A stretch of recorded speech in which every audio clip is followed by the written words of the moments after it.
Hello बच्चा लोग, कैसे हैं आप सभी। तो स्वागत करती हूँ मैं आप सभी लोगों का आज एक नए टॉपिक के साथ, जिसका नाम है, जैसा कि आपको दिख रहा है, टेंस।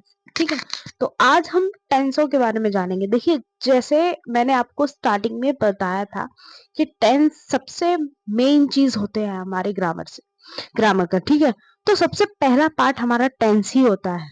हालांकि अगर आपको मैं बेसिक से पढ़ाना स्टार्ट करूंगी तो मैं आपको टेंसों के साथ ही पढ़ाना स्टार्ट करूंगी। तो यहाँ हम क्या करेंगे, कुछ इस तरीके से हमारे OMR जो दिए जाएंगे हमको एग्जाम में, तो उन्हीं के बेसिस पे हम इस पैटर्न से थोड़ा समझेंगे कि किस तरीके से हमको टेंसेस को पहचानना है, उनमें किस तरीके से हेल्पिंग वर्ब लगानी है। तो पहला एग्जांपल हमारा दिया गया है, ही डैश इन दिल्ली सिंस 2010। अब देखिए, एक चीज मैं आपको बता दूं, जहां आपका सिंस और फॉर यूज होता है वहां आपका परफेक्ट कंटिन्यूअस टेंस होता है। ठीक है, अब एक चीज और, अगर आपका प्रेजेंट परफेक्ट कंटिन्यूअस टेंस है तो हैज हैव बीन लगाना है, हैज बीन हैव बीन। ठीक, और अगर पास्ट परफेक्ट कंटिन्यूअस है तो हैड बीन लगाना है। यहां से समझ ली, ये आपको सबसे मेन चीज मैं आपको बता दूं, सिंस और फॉर से आप बहुत अच्छे से पहचान लेंगे। ठीक है, तो बच्चों को यहाँ प्रॉब्लम ना हो इसलिए मैंने ये सिंस और फॉर बता दिया है। बाकी देखिए, आप समझिए, जैसे यहाँ लिव्स दिया है, अब यहाँ हमको सिंस से ये समझ में आ गया है कि हमारा ये कैसा टेंस है, परफेक्ट कंटिन्यूअस टेंस है। तो यहाँ आपको परफेक्ट कंटिन्यूअस का बीन मैंने अभी आपको बताया था। अब देखो, यहाँ वर्ब की फर्स्ट फॉर्म में ऐसे ही लगी, यानी कि प्रेजेंट इंडेफिनिट का हो गया, ईडी लगी है यानी कि पास्ट इंडेफिनिट का हो गया, इज लिविंग यानी कि कंटिन्यूअस का हो गया, हैज बीन लिविंग, अब ये हो गया प्रेजेंट परफेक्ट कंटिन्यूअस का।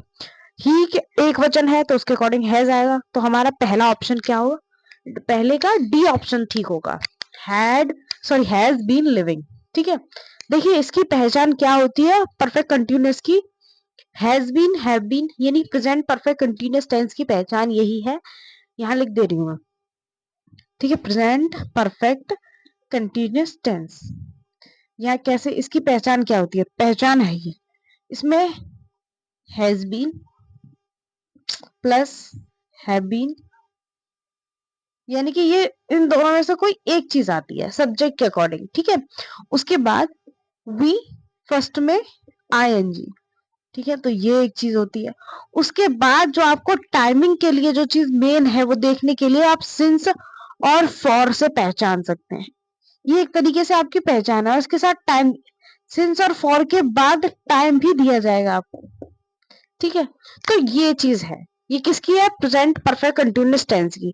यहां से आपको समझ में आ गया होगा कि ये क्या है। ऐसे ही जब आपकी पास्ट परफेक्ट कंटिन्यूअस टेंस की बात होगी तो यहाँ पर हैज बीन की जगह पे सिर्फ हैड बीन यूज किया जाएगा। वहां आपको ना सिंगुलर सब्जेक्ट देखना है ना ही प्लूरल सब्जेक्ट देखना है, सिर्फ हैड बीन का प्रयोग करना है। ठीक है, तो अब नेक्स्ट है हमारा, he was punished for dash noise. देखिए, पहले तो आपने कहीं पे भी अगर ये नॉइज यानी कि मेक अ नॉइज देखा होगा, ठीक है, आपने ना मेक और नॉइज को अलग अलग नहीं देखा, ये एक पूरा होता है। यानी कि जैसे tell a lie, speak the truth, ऐसे ही मेक अ नॉइज होता है। यहाँ पे देखिए आप कौन सा ऑप्शन सही है हमारा, मेक, मेकिंग, मेड, मेक्स। एक चीज समझिए, देखिए हमारा फॉर दिया गया है, तो फॉर के बाद हमारी वर्ब में ING आती है, ये एक रूल है। अगर आप ग्रामर को डीपली पढ़ेंगे या टेंसेस को डीपली पढ़ेंगे तो आपको समझ में आएगा ये किस तरीके से है।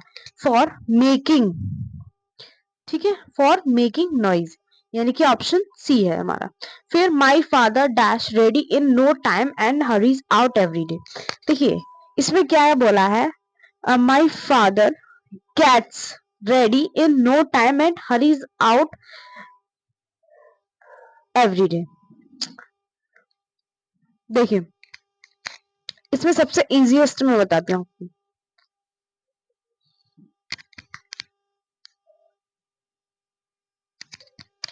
तो आपको बस इतना देखना है। देखिए, my father ready in no time and hurries out. सबसे पहले देखिए, गेट्स हमारा क्या है, वर्ब की फर्स्ट फॉर्म में ऐसे ही है, उसके बाद हमारा गेट वर्ब की फर्स्ट फॉर्म है।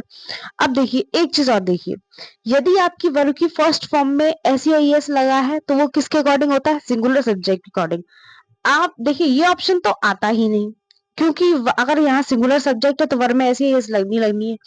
हैज है वर्ब की थर्ड फॉर्म लगेगी, इज RM है तो ING रहे। ये बाकी वर्ब ठीक है, लेकिन आपको कंफ्यूज करने के लिए ये दो ऑप्शन दिए हैं।